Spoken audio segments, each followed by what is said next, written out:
मुंबई के Hinduja college of commerce में केएनपीसीबी के वार्षिक दिवस समारोह का आयोजन किया गया, जो कॉलेज की 75वीं वर्षगांठ के उपलक्ष्य में मनाया जा रहा है। इस अवसर पर उपराष्ट्रपति जगदीप धनखड़ ने कार्यक्रम में शिरकत की और संबोधित करते हुए अपने विचार साझा किए। उन्होंने सनातन धर्म पर चर्चा करते हुए इसे भारत की सभ्यता और संस्कृति की आधारशिला बताया। Milind is very promising and knows when to make the right move. I am talking about those who can give caveats. We have amongst us Honorable Minister Mangal Prabhat Lodha. He is suave, polite, persuasive, and for a man like me, if a person is gifted with three qualities, there is everything to worry because you can't anticipate. So there can be a legitimate caveat. And on top of it, if I'm staggering a little while, it's on account of presence of my son-in-law, Kartikeya Vajpayee. But the good relief is that Kartikeya is in the sound company of Soman Satya and therefore will not be in that mode at the moment. But Ashokji, you rightly focused on something which is very fundamental and a contemporaneous need, and something which is part of our civilizational ethos and essence. We must remain well grounded and rooted to Sanatan. And Sanatan has to be part of our culture, our education, because Sanatan stands for inclusivity. Sanatan offers solutions to the most intractable problems the global challenges indicate. I therefore appreciate it, and the endorsement by the Honorable Governor immediately is vindication of your stand. Srimati Harsha Hinduja ji, well, I have got formidable challenge from my wife, but I take some solace. Ashokji is facing equally strong challenge. Sri Paul Abraham, president of the Hinduja Foundation, is a copybook person. He doesn't deviate from what is requirement for the college. While traversing journey of the college, he unfolded future programs.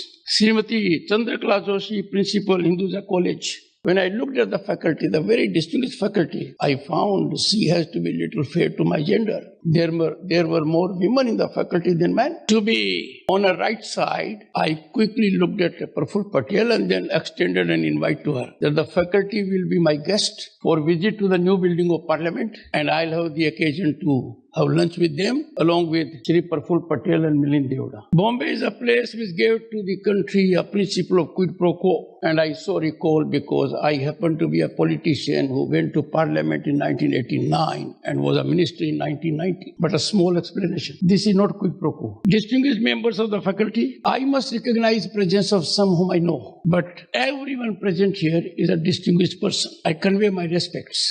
Shri Neeraj Bajaj, Shri Amarlal Hinduja ji, Dr. Rajesh Joshi, and Shri Rupani. I have had some connect with them in one form or the other. I am particularly here for young boys and girls. And let me tell you, boys and girls, first, there are no backbenchers. There are only backbenches. And let me tell you at the outset, all my life I happened to be a gold medalist. And that was never a good idea. I suffered traumatic obsession. What will happen if I don't come to number one? It was too late in the life I learned heavens have never fallen so far. Why fear them? It is good to be in the first top 10. So never have tension, never have stress. India today is envy of the world for the reason that it has your dividend of the youth. This demographic dividend is your possession, your repository. And undoubtedly you are the most important stakeholders in democracy and governance. And therefore, I am happy to announce here that the Indian Council of World Affairs, of which I happen to be the president, will have an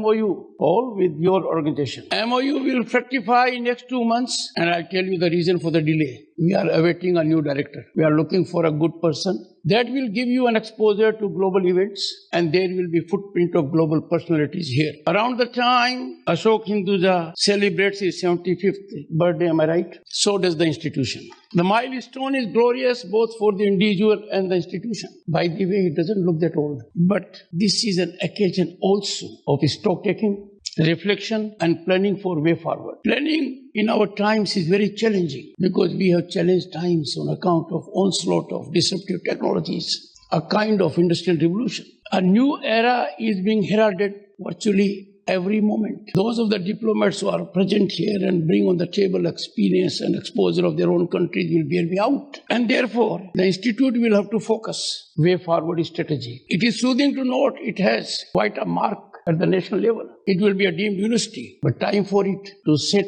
the tone to become a global institute of excellence. It was indicated a while ago. Learning. I keep on telling boys and girls, शिक्षांत कभी नहीं होती है, दीक्षांत होता है. Learning never stops. Even after you leave the institute, you have to learn every day. And this principle was first put in public domain in pre-Socrates era by a great philosopher, Heraclitus. And Heraclitus, reflecting on change, said, the only constant in life is the change. He buttressed it by an illustration. The same person cannot enter the same river twice, because neither the person is the same nor the river is the same. So boys and girls, keep on learning. And what your computer tells you, keep on self-learning also, because you are your best teacher.